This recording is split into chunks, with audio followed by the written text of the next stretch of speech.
ریهانا و خانواده‌اش عزادارند. چندین رسانه گزارش می‌دهد که در تاریخ 31 ماه می پدرخوانده رونالد فنت در سن 70 سالگی درگذشت.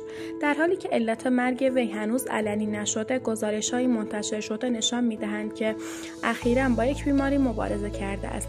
منابع نزدیک به خانواده به استراکوم نتورک نیوز که در کشور وطن آنها باربادوس مستقر است، گفتند که اعضای خانواده قبل از درگذشت رونالد در ساعت اولیه صبح در کالیفرنیا جمع شده و اخبار مربوط به مرگ وی روزها پس از عکاسی از برادر ریهانا به بیمارستان لس آنجلس میرسد.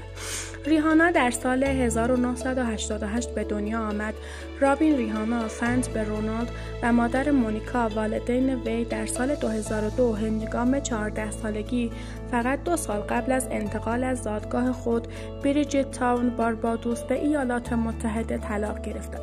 بنیانگذار فنتی بیوتی گفت نقل قول خانواده وی به دلیل مبارزات با اعتیاد از بین رفت و مدتی طول کشید تا او و پدرش آشتی.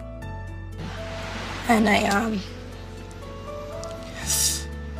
was just angry about a lot of things from my childhood, and I couldn't separate him as a husband from him as a father.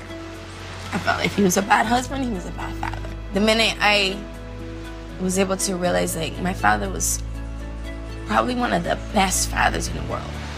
Like he taught me everything.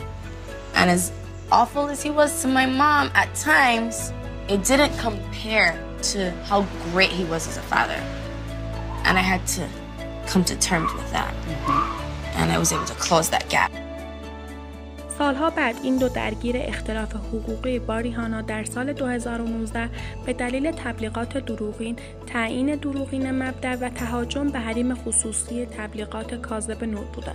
در دادخواست به دست آمده توسط این نیوز وی ادعا کرد که رونالد و شریک تجاری خود نقل قول به طرز عجیبی و کلاهبرداری به اشخاص ثالث و عموم مردم نشان دادند که شرکت آنها یعنی فنتی اینترتینمنت وابسته به او بوده و صلاحیت عمل به طرف خود را دارد.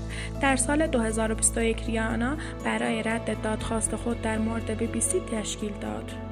مرسی که تا اینجا همراهمون بودید. امیدوارم از ویدیو خوشتون بیاد. نظراتتون رو برامون کامنت کنید. ممنون میشم. تا ویدیو بعدی، خدا نگهدار.